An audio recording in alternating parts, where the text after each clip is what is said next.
How do most kids come to Rupert's Kids? You know, people wonder all the time how we get our participants, how we get our clients.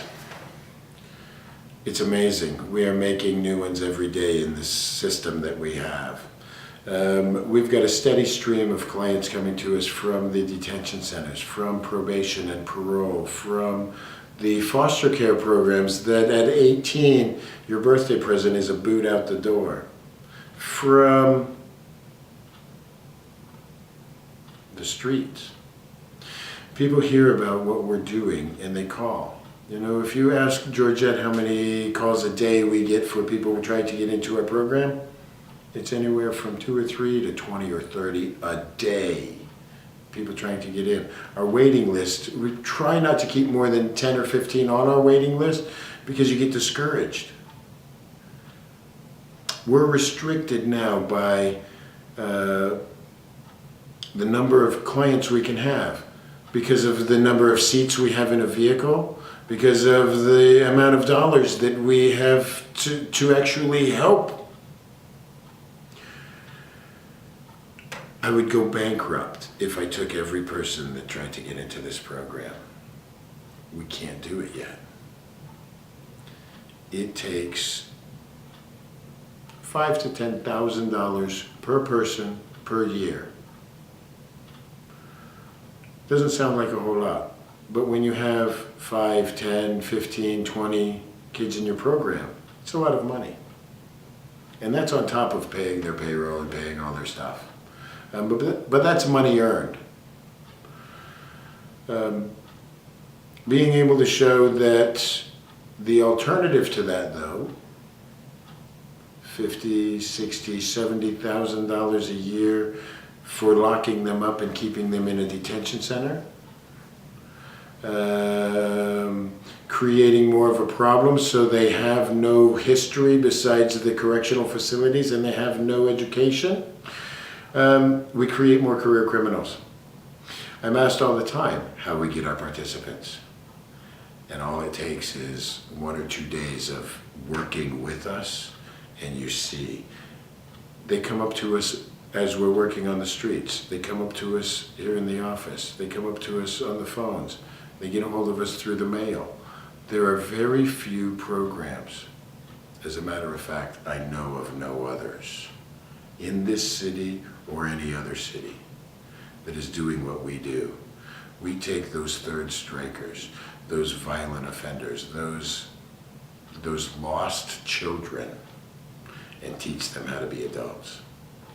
So what does that process look like of teaching somebody who grew up in a troubled situation, who didn't have a lot of positive role models? What is that process from beginning to end? When we have young men and women walk in the door, you'd be shocked at the baggage that they come with. Molest, abuse, neglect, torture, beatings, and this is coming from your parents. This is coming from your siblings. This is coming from the people that you're told are supposed to take care of you and love you. We have a lot of young men and women that are very damaged and have no value in themselves. When they realize that there is no opportunities for them out there, that's when they start trying to find places like us. We have, you know, and I call them kids, but, you know, they're lost souls, 15, 16, 18, 20-year-old, 30-year-old participants, people walking in our door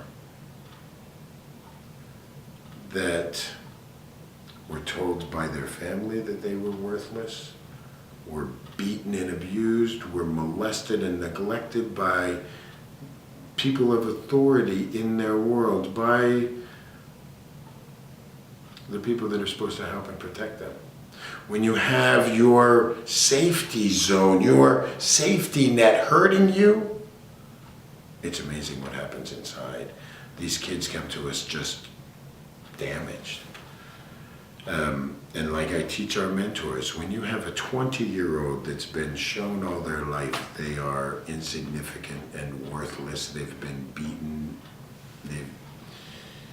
you're going to have 20 months of working with them and trying to convince them that they do have value, they have self-worth, they have strength, showing them that the world they came from is going to make them the strongest adults ever.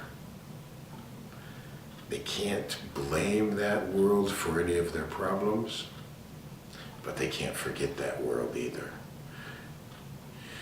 One of the things that we do here in Rupert's Kids is we break cycles.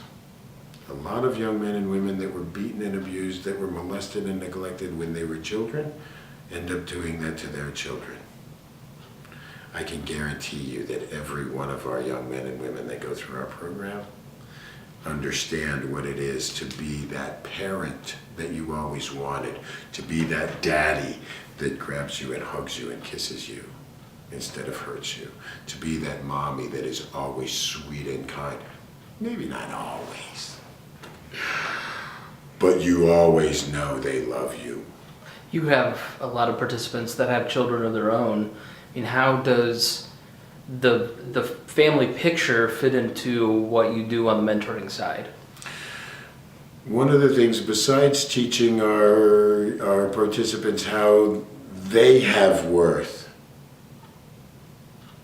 one of the other things that we do that is a little harder for me, because I want to help every child out there. We do the parenting mentoring also, the parenting classes. I will have, like Donovan and Dominique bring their baby in, who is, gosh, only a month old now. And we sit and talk about what's going on. As I'm grabbing the baby and feeding the baby and playing around and cleaning the baby up, changing its shirt, asking why they don't have 2 or 3 changes of clothes, why you only have 1 diaper. One of the things that we do here is we lead by example. I love being a dad. I want everybody out there that makes babies to be a good dad or mom. The only way that you can do that is by showing. It's not something that you learn by reading it in a book, not by these kids. They have to see it. And the only reference they have is usually a horrific childhood. So we bring them in and we show them a little gentler time. One of my favorite times in my mentoring program was when my daughter was 3 years old and she was coming to work with us for years, until she finally turned 5 and had to go to school. How do you know when somebody is ready to leave the program? There are a few different ways in our program that you come to the end. I've never really called it a graduation per se, but it is a graduation from our program out into the real world. There's 3 different ways usually our participants leave us. One way, remember how you left your parents when you were tired of their rules and you were tired of their, and you knew you were grown and on your own and you're ready to be on your own, and you looked right at your parents and said, I had enough of you, I'm out of here. Well, in the hundreds of participants we've had, I couldn't count how many have looked right at me and said, to heck with your rules, I know what I'm doing, I don't need you anymore, I'm leaving. And I grab them and hug them and tell them, yes you do. You do know what you're supposed to do, you do know the rules, you do know how to take care of yourself. And they leave. And 99% of the time, they're calling me up within 2, 3, 4 weeks, either showing me their new job or showing me their new ID or asking to come back. And of course they can always come back. But when you leave saying, just like sometimes we leave our parents saying, I don't need you anymore, sometimes that gives you that that drive to show, I'm going to show Rupert I can make it on my own. There are some times in our program, the second way that you leave is by me actually saying to you, are you ready to go out and go to work for others? Are you ready? You've been here for a year or 2 or 3. And it's time for you to go out and get another job. Now, I'm not pushing you totally away because I expect you to come back on your days off and work here. That's the second way that you graduate. The third way that you leave our program,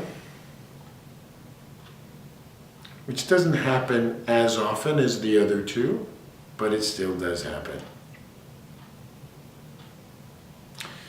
You reoffend, and you're taken away from us and you go to jail.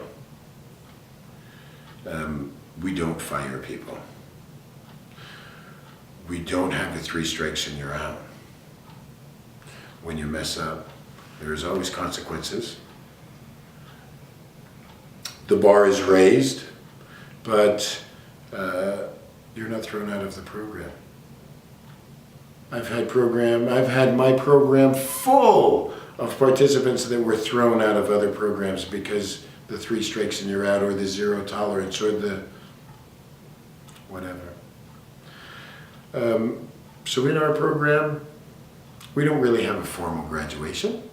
We have the progression of life.